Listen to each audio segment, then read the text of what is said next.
Italian মার্বেলে মোড়া গম্বুজ, আকাশ ছোঁয়া মিনার আর রাত নামলেই আলোর ঝলকানি। সিরাজগঞ্জের আল আমান বাহেলা খাতুন জামে মসজিদের সৌন্দর্য দেখতেই দূর দূরান্ত থেকে ভিড় করেন দর্শনার্থীরা। মসজিদটি এখন স্থানীয়দের গর্ব, দর্শনার্থীদের কৌতূহল আর মুসল্লিদের আধ্যাত্মিক আশ্রয়স্থল। সেভয় একদম আম সরবে, ইফতারে হোক ঠান্ডা ঠান্ডা আম। ঝলমলে আল আমান বাহেলা খাতুন জামে মসজিদ, রাতের আধারে ছড়িয়ে পড়ে তার নূর। কারো কাছে নির্মল প্রশান্তি, কারো মতে ইবাদতের ভিন্ন এক অনুভূতি। দীর্ঘ ৯ বছর ধরে নির্মাণ হয় দৃষ্টিনন্দন এই মসজিদ। দেশি বিদেশি কারিগরদের হাতের ছোঁয়া আর আধুনিক নির্মাণ শৈলী। কারুকাজ খচিত মসজিদটি নির্মাণে মার্বেল এবং গ্রানাইট পাথর আনা হয়েছে ভারত, ইতালি, তুরস্ক থেকে। নজরকাড়া ঝাড়বাতিগুলো এসেছে চীন থেকে। মাঝখানে বিশাল আকৃতির গম্বুজ, দুপাশে ১১০ ফুট উচ্চতার দুটি মিনার, সাথে ছোট আরও ৮টি গম্বুজ। ভেতরে মার্বেল পাথরের পিলারে টাইলসের কারুকাজ, ফলে প্রচণ্ড গরমেও মসজিদের ভেতর থাকে শীতল। মুসল্লিদের জন্য রয়েছে ২টি অজুখানা। এই মসজিদে নামাজ পড়ে আসলে একটা তৃপ্তি পাই। অনেক সুন্দর একটা মসজিদ। আমরা প্রতি শুক্রবারে আসার চেষ্টা করি। আজানের কণ্ঠটাই আমার কাছে আসলে সবচেয়ে বেশি চমৎকার। আর তারপরে আশেপাশে যে জিনিসগুলি দেখলাম সেটা হলো এখানের যে লাইটিং ব্যবস্থা, সেটা অজুখানা বলেন, পানির যে ব্যবস্থা, তারপরে আশেপাশে যে মসজিদের ডেকোরেশনটা সম্পূর্ণই আলহামদুলিল্লাহ।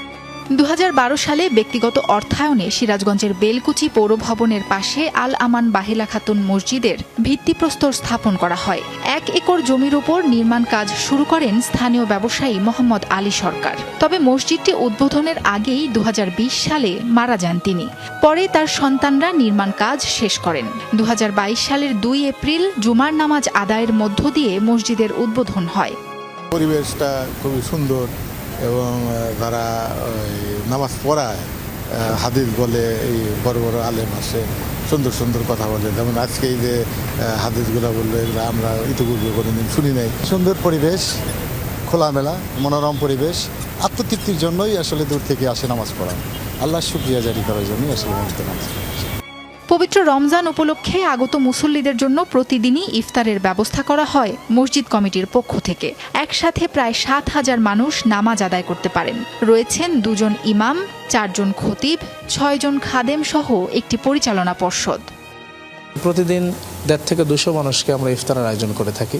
এই মসজিদের কর্তৃপক্ষ যারা আছেন তারা করে থাকেন, এবং এটা দেখা যায় যে স্বতঃস্ফূর্তভাবে মুসল্লিরা আসেন এবং তাদের ভালো লাগে। আলহামদুলিল্লাহ, এমন একটা মসজিদ আমাকে খেদমত আল্লাহ আমাকে ব্যবস্থা করে দিয়েছেন, এটা আল্লাহর কাছে হাজার হাজার শুকরিয়া আদায় করি।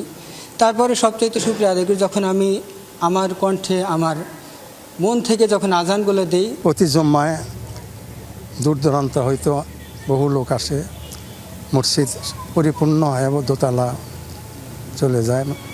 ইতালিয়ান মার্বেলের ছোঁয়ায় গড়া এই ইবাদতখানা কেবল একটি স্থাপনা নয়, বিশ্বাস, স্মৃতি আর মানুষের ভালোবাসার এক জীবন্ত প্রতীক। সাবরিনা লিজা, যমুনা নিউজ।